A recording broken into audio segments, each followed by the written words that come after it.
भगवंताचं जे नामस्मरण आहे त्या गोष्टीचं कुठेतरी जीवनामध्ये आचरण असावं, आचरण त्या गोष्टीचं माणसानं जीवनात करावं. पण आपलं असं झालं, महाराज येतात आम्हाला सांगतात, आम्ही इकून ऐकतो इकून सोडून देतो, त्याचं आचरण आमच्या जीवनात राहिलेलं नाही. माझी विनंती आहे, माझ्यासारख्या अल्पज्ञानी पबरण काय तुम्हाला जनाबाईंचं चरित्र अधिकार सांगावा.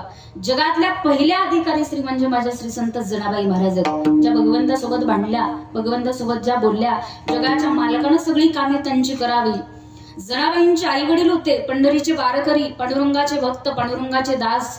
जीवनामध्ये संतती प्राप्त होत नव्हती म्हणून जगाच्या मालकानं स्वप्नामध्ये येऊन दृष्टांत दिला, तुमच्या पोटी सुंदर अशी कन्या जन्माला येणार आहे. काही काळ लुटून गेला, गंगाखेड ती भूमी आहे, त्या भूमीमध्ये त्यांचा जन्म झाला. हळूहळू हळूहळू वाढू लागल्या.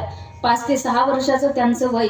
काही संतांची दिंडी, संतांची मांदी आळी पांडुरंग परमात्माच्या भेटी करता निघाले होते. जनाबाईंनी पाहिलं त्या वारकऱ्यांना आणि पहिला प्रश्न आपल्या वडिलांना केला, का हो बाबा कुठं चालले हे वारकरी?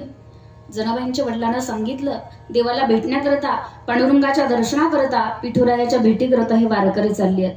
त्या छोट्याशा वयामध्ये जनाबाई देवाच्या भेटीचा अट्टहास जीवनामध्ये केला आणि ज्ञानोबा तुकोबाच्या गजरात माझ्या जनाबाई त्या दिंडीमध्ये निघाल्या. आपण ज्याला आपल्या हक्काचं माहेरघर समजतो, पंढरपूरकडे निघाल्या. आमच्या संतांनी गोड वर्णन केलं. जंबू या दीपा माझी एका पंढरपुरा